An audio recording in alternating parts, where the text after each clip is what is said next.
Assalomu alaykum, hurmatli televizor ko'rguvchilar. Yaxshimsizlar? Dunyo uyg'ur qurultiyi Tor televiziyasining kunlik xabarlar programmasiga hammanglar xush kelibsizlar. Men riyosatchi Iftixor Abdurashid. Bugun dushanba. Hurmatli ko'ruvchilar, tovanida diqqatinglar kunlik xabarlar programmamizning tafsilotini bo'lsin.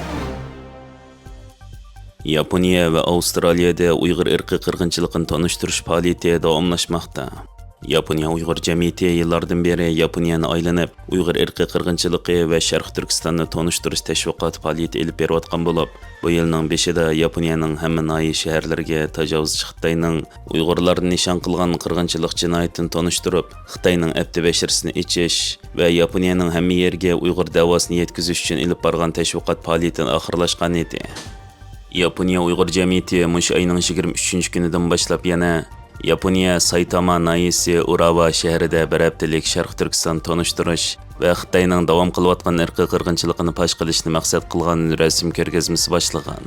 Bu faoliyatda Yaponiya Uyg'ur jamiyati ko'rgazma maydonida Uyg'ur irqiy qirg'inchiligini fosh qilish maqsad qilingan maxsus hujjatli film qo'yilib, Yapon xalqiga Xitoyning Uyg'urlarga qarta ilib berayotgan irqiy qirg'inchiligi va assimilyatsiya siyosatini tanishtirish bilan birga Urawa shahar ko'chalarida maxsus tayyorlangan Uyg'ur irqiy qirg'inchiligining jarayoni, sababi va hozirgi vaziyat tanishtirilgan materiallarni tarqatib, ko'cha tashviqoti olib borgan.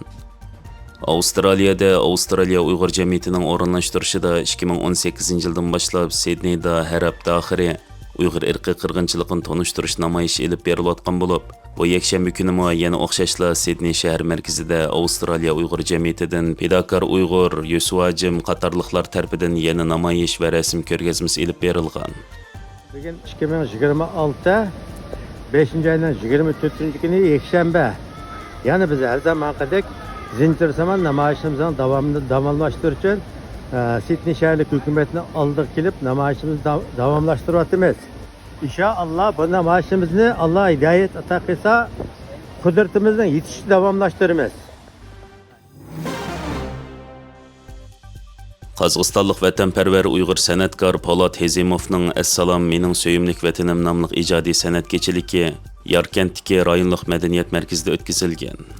Uzundan buyon asarlari anglag'uvchilarning qalbida alayda o'rin tutib kelgan muqobiliyatli muzikant va kompozitor Qozog'istonlik Uyg'ur san'atkor Polat Hezimovning ijodiy kechiligi Yarkentdagi rayonlik Uyg'ur madaniyat markazida o'tkazilgan bo'lib, bu kechilik Uyg'ur san'atining vatan millatni kuylaydigan ro'yi, muzika va samimiy hissiyotlarning haqiqiy birlashishiga aylangan. Qozog'iston ijodiy birlashmasining Olmaota va Yetsu rayonlik sho'basining boshlig'i Nurlan Seytanov va Subidin Mansurov tarafidan o'tirib qo'yilib tashkillangan bu ijodiy kechilikni Yarkent Panfilov rayonlik hukumat qo'llab-quvvatlagan bo'lib, konsert samimiyat, milliy ranglar va san'atga bo'lgan muhabbat bilan vatan millatni kuylaydigan muzika va samimiy hissiyotlar bilan Yarkent va atrofidagi Uyg'ur jamoatini bir yerga jam qilgan.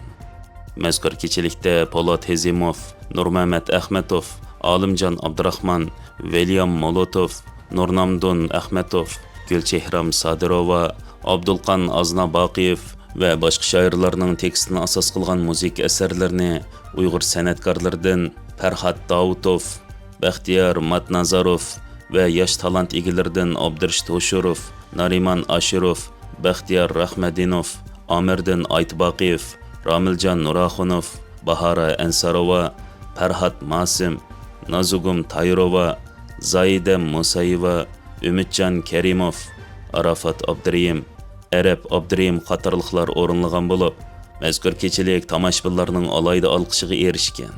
Bu kechilikda yana Qozog'iston Uyg'urlarining Avlod, Aman Nisa, Asal, Tarim qatorliq san'at ansambllari va o'maklari qatnashgan bo'lib, Aziz Darayev muzika direktori, Sulaymon Aydarov va Nazugum Tayrova riyosatchilik qilgan.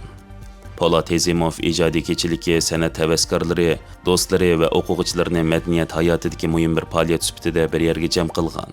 Faoliyat oxirida Panfilov raisi Azat Gaytov, Nurlan Seytanov, Dilshod Nasirov, Xulajdin Baqiyev, Subidin Mansurov va Oblikim Damullayev Polat Hezimovga alayda rahmat va tabriklarni bildirgan.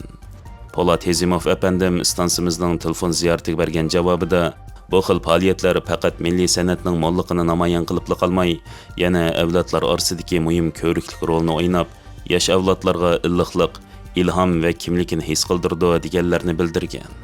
Bu yil 17 may kuni bir top ağinler ve ağinem Nurlan Seyitxanov başqarıyotgan beybetçilik alemi ijodiy birleşmesinin qo'llab quvvatlashi bilan o'zimning ijodiy kechimni o'zimning tug'ilgan ustida Yarkat shahrininki madaniyat uyida o'tkazdim. Uningga Toshkentdan, Olmaotadan, Uyg'ur nahiyasining cho'nji yesidan va Yarkat o'zidan bo'lib 50 dan oshiq san'atkorlar qatnashdi. Meningcha bo'lsa, yomon bo'lmagan bo'lishi kerak. Kelgan tomoshabinlarningki inkosi qaraganda ko'ngildan chiqib deb o'ylayman. Endi bu fursatdan foydalanib barliq tomoshabinlarga, qatnashgan barliq san'atkorlarga, undan keyin kashni uyushtirgan do'stim Nurlan Seyitxanovga o'zimning nomidan va oilamning nomidan rahmatimni aytmoqchiman. İstanbulda tutqun qilingan Uyg'ur ana Mehrigulning vaqasi haqida Dunyo Uyg'ur qurultiyining bayonotchisi va Dunyo Uyg'ur qurultiyi vaqfisining raisi professor doktor Erkin Ahmet Efendi Türkiye Uyg'ur muhojirlar uchun mangulik hal qilish chorasi ta'minlash kerak degan. İstanbulda yaşayotgan Uyg'ur ana 46 yoshlik Mehrigul Tayo'roq 2026-yili 5-oyning 21-kuni Türkiye Ko'chmanlar idorasi tarafidan vaqtliq turish kinishkisining muddatini uzartish iltimosi rad qilinib, İstanbuldagi Kumkapı qaytarish markaziga solab qo'yilgan va bu voqea Türkiye va dunyoning har qaysi joylarida yashayotgan Uyg'ur muhojirini qattiq sarosimga solgan edi. Bu haqda Yangi Shafaq gazetining maqola yozuvchisi Yusuf Qoplan o'zining shaxsiy hisobida Türkiye hukumatini Mehrigul Tayo'roqning nahaq qo'lga ilinishi va bolalardan majburiy ayrilishini oshkorlashga va darhol qo'yib berishga chaqiriq qilgan. Uning yozmasidan keyin Türkiye Ichki ishlar ministri Mustafa Chivchi o'zining ijtimoiy taratqush hisobida e'lon qilgan bayonotida Sharq Turkistonlik Uyg'ur ananing qo'yib berilganligini va masalaning xalqaro qo'g'dash iltimosi orqali hal qilinganligini e'lon qilgan. Bu haqda professor doktor Erkin Ahmet Efendi Türkiye Uyg'ur muhojirlari uchun mangulik hal qilish chorasi ta'minlash kerak deb Türkiye hukumatiga chaqiriq qilib, oldi bilan buni ijtimoiy taratqularda tarqatgan jurnalist va yozuvchi Yusuf Qoplan Efendiga va orqadan Türkiye Ichki ishlar ministrligiga minnatdorligini bildirgan. Orqadan Mehrigul Tayo'roq delosining Ichki ishlar ministrlik saviyasida o'tirib qo'yilishi xusharnorlik ish. Uyg'urlarni xohlagancha qo'lga olish uzundan buyon davomlashib, bu usulda qo'lga olingan Uyg'urlarni oylarcha, hatto yillarcha tutib turish uzundan buyon davomlashib kelayotgan bir odatga aylandi. Bizning eng chong orzuyimiz va umidimiz ministerimizning Uyg'urlarning bu ahvolini qat'iy hal qilishi va qirg'inchilikdan qochib kelgan Uyg'urlar ikkinchi vatani Turkiyada bu masalaga duch kelmasligi kerak. Shundaqla bu masalani faqat qonuniy va ma'muriy yo'llar orqali hal qilg'ili bo'ladi deganlarni bildirgan. Hürmetli körürmenler, yuqorida diqqatingizga kunlik xabarlar programmamizning tafsilotini sundik. Keyin qitimliq sonimizgacha ko'rishgacha omon bo'lgaysizlar.